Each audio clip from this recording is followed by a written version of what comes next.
Supreme court में 90 दिन में इंतखाबात केस की समाअत। अटॉर्नी जनरल की कुछ देर में सदर से मुलाकात के मिनट्स फराहम करने की यकीन दहानी। चीफ जस्टिस ने रिमार्क्स दिए, ये केस आखिर में सुन लेंगे। समाअत में वक्फा। उधर आम इंतखाबात 8 फरवरी 2024 को होंगे। सदर मुमलिकत और इलेक्शन कमीशन में तारीख पर इत्तफाक। ईवान सदर के एलामी के मुताबिक आम इंतखाबात 8 फरवरी बरोज जुमेरात को कराने पर इत्तफाक हुआ।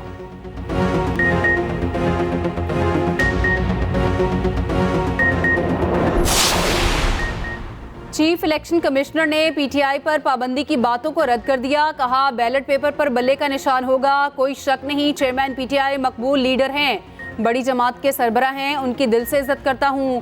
ख्वाहिश थी वो सियासी माहौल में तहम्मुल वाला किरदार अदा करते।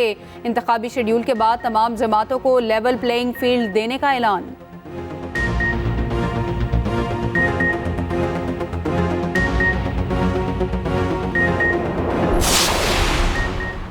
गजा बारूद तले दब गया, कोई इलाका, गली, घर और अस्पताल महफूज ना रहा। स्कूल पर फॉस्फोरस बम बरसा दिए गए। अलशतई कैंप में अक़वाम मुत्तहिदा के तहत चलने वाले स्कूल पर फॉस्फोरस हमला। स्कूल में हज़ारों बेगुनाह फ़लस्तीनी पनाह लिए हुए हैं। जबालिया पनाह गज़ीन कैंप पर दूसरा बड़ा हमला। मलबे से लाशों और ज़ख्मी को निकालने तक ना दिया। रेस्क्यू वर्कर्स और एम्बुलेंसेस पर मिसाइलों की बरसात। 200 फ़लस्तीनी शहीद कर दिए गए, 877 जख्मी। सैकड़ों अफराद का ताहाल कुछ पता नहीं चला। अल-कुद्स अस्पताल के इर्द गिर्द फिर बमबारी। गजा में 17 अस्पताल मुकम्मल तौर पर गैर फाल। शहदा की मजमूई तादाद 9000 से बढ़ गई। जुल्म और बर्बरियत के आगे हमास डट गया। ज़मीनी कार्रवाई का रास्ता रोकने की हर मुमकिन कोशिश। हमलों में 18 इसराइली फौजी मारे गए। लेबनान से भी हमास के इसराइल पर रॉकेट हमले, 2 इसराइली फौजी जख्मी कर दिए। मुतअद्दिद गाड़ियां जलकर तबाह। इसराइली फौज के साबिक डिप्टी चीफ ने गजा की सुरंगों को इसराइली फौज के लिए मौत का जाल करार दे दिया। हौसी बागियों का गजा की तरफ बढ़ने वाला फौजियों पर ड्रोन हमला, पूरा काफिला भाग निकला। इसराइली अफवाज की शामी हवाई अड्डे पर फिर बमबारी।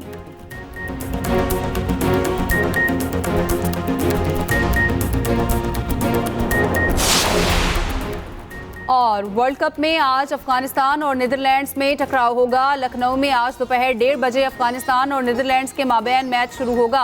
अफगान टीम ने 6 में से 3 मुकाबलों में मुखालिफिन को शिकस्त दी। नीदरलैंड्स भी 6 में से 2 मैचेस जीत चुकी है। इलेक्शन का ऐलान हो गया। अब हम और आप मैदान जंग पे हैं। अब दिखाएंगे अब आप हमारा मैंडेट कैसे चोरी करते हैं। मौलाना फजल रहमान ने खबरदार कर दिया। कहा, 2018 में हमारा मैंडेट चोरी किया गया। हमने इजरायली एजेंट का मुकाबला किया। अब इलेक्शन में 2 बार मुकाबला होगा। अमेरिका को बताना चाहते हैं कि आपकी मर्जी से इक़्तिदार में नहीं आना चाहते।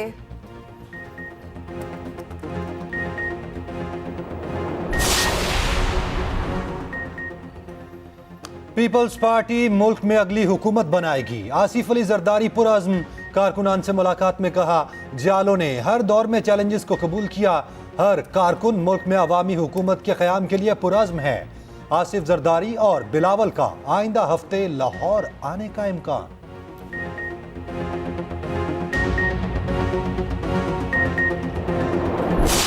अदालत हमें एक तरह से हमारी रिस्पेक्ट कर रही है, तो हमें अपनी रिस्पेक्ट भी करनी चाहिए कि जो कानून ऑलरेडी डिक्लेयर हो चुका है कि वो गैर आइनी और गैर कानूनी है, हम उसको क्यों उसके को रेजोल्यूशन पास करने जा रहे हैं। अगर करना ज़रूरी है सर तो स्टैंडिंग कमेटी को भेज दीजिए, हम इसको एज ए कानून देखेंगे। जो मुस्बत कानून साजी होती है जिसका भला फायदा प्रोसिक्यूशन डिफेंस दोनों को हो और बैलेंस क्रिएट हो, उसमें हमें इस तरह की बात नहीं आनी चाहिए।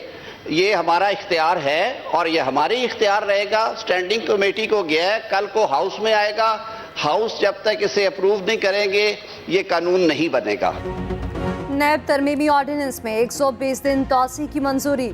सेनेट ने कसरत राय से मंजूरी दी। करारदाद पेश करते वक्त पीटीआई का एतराज। सेनेटर अली जफर ने कहा, सुप्रीम कोर्ट ऑर्डिनेंस मुस्तरद कर चुकी, फिर क्यों इसे पेश किया जा रहा है। मुस्लिम लीग नून के सेनेटर आसिम नसीर तारड़ ने कहा, कानून साजी पार्लियामेंट का इख्तियार है, ये हमारा इख्तियार है, हम इसे पास करेंगे। इरफान सिद्दीकी बोले, नैब कानून सिर्फ पार्टियां तब्दील करवाने के लिए इस्तेमाल होता है। सेनेटर मुशाहिद हुसैन ने कहा, पीटीआई दौर पे नैब मुस्लिम लीग नून के खिलाफ इस्तेमाल हुआ। सेनेट का इजलास सुबह 11 बजे तक मुलतवी।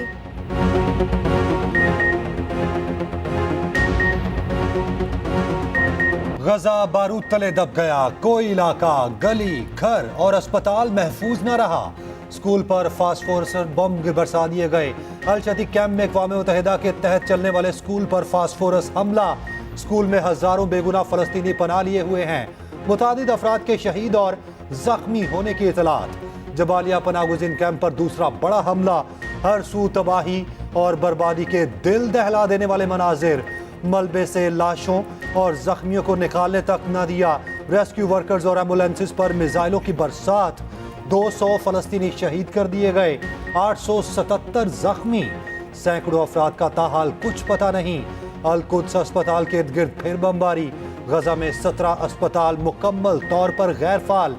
शदीद जख्मियों ने तड़प तड़प कर जान दे दी। छोटे बच्चे और खवातीन शामिल। शोहदा की मजमूई तादाद 9000 से बढ़ गई। रफा क्रॉसिंग जुल्म व बरफरियत के आगे हमास डट गया। ज़मीनी कार्रवाई का रास्ता रोकने की हर मुमकिन कोशिश। हमलों में 18 इसराइली फौजी मारे गए। लेबनान से भी हमास के इसराइल पर रॉकेट हमले, 2 इसराइली फौजी जख्मी कर दिए। मुतादिद गाड़ियां जलकर तबाह। इसराइली फौज के साबिक डिप्टी चीफ ने गजा के सुरंगों को इसराइली फौज के लिए मौत का जाल करार दे दिया। हौसी बागियों का गजा की तरफ बढ़ने वाले फौजियों पर ड्रोन हमला। पूरा काफिला भाग निकला। हमास का कहना है कि फलस्तीन के हवाले से हर फैसला फलस्तीनी अवाम करेंगे। अपनी तकदीर और मुस्तकबिल का फैसला करने का हक रखते हैं। इसराइली अफवाज की शामी हवाई अड्डे पर फिर बमबारी। रूस शाम के साथ खड़ा हो गया। अपना हवाई अड्डा और बंदरगाह इस्तेमाल करने की इजाजत दे दी। रूसी हुकाम ने कहा कि अमेरिका तनाज़ में मुनाफकत से काम ले रहा है। बहरीन ने भी इसराइल से सफारती ताल्लुकात खत्म कर दिए। अपना सफीर वापस बुला लिया। मायना भी उनका किया, उनसे बातचीत की और मुझे आपको बताते हुए इंतहाई खुशी है कि वो बिल्कुल बशाश और अच्छी सेहत में नज़र आ रहे थे। उनकी स्पिरिट्स और हौसला बुलंद है और बिल्कुल बेहतरीन उनके साथ गपशप हुई और उनकी सेहत के बारे में मैंने पूछा, उनकी वेलबींग के बारे में पूछा और जवाबन उन्होंने बिल्कुल कहा कि मैं ठीक हूँ और कोई उनकी ऐसी कंप्लेंट नहीं थी जिसका मैं आपको बताऊँ। चेयरमैन पीटीआई मुकम्मल फिट। स्लो पॉइजनिंग की बातें रद्द। जाती मुआलिज डॉक्टर फैसल सुल्तान की तस्दीक। 9 मई के केसेस में चेयरमैन पीटीआई के बयान अडयाला जेल में रिकॉर्ड। बयान के मुताबिक जाती मुआलिज डॉक्टर फैसल सुल्तान को चेयरमैन पीटीआई से मिलने की इजाजत दी गई। मीडिया से गुफ्तगू में डॉक्टर फैसल ने कहा चेयरमैन को स्लो पॉइजनिंग देने की कोई अलामत नहीं। चेयरमैन पीटीआई ने बताया कि वो मुकम्मल तंदुरुस्त हैं, उन्हें किसी किस्म की शिकायत नहीं, वो अपनी खुराक से मुतमईन हैं। शायद उनके बयान को गलत तौर पर लिया गया हो। पीटीआई के वकील हामिद खान ने कहा कि चेयरमैन पीटीआई की सेहत के लिए सब फिक्रमंद हैं। पीटीआई को लेवल प्लेइंग फील्ड नहीं मिल रहा। शाह महमूद कुरैशी की जेल पे तबीयत खराब, अस्पताल मुंतकिल करने की इजाजत।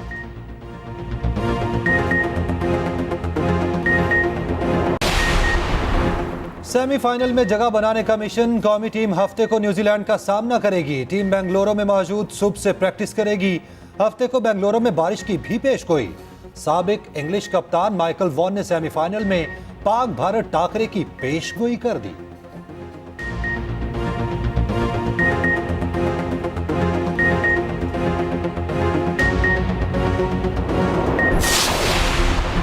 मैनेजमेंट पोजीशन पर ब्यूरोक्रेट्स की तनख्वाहों और मरात में बड़ा इजाफा।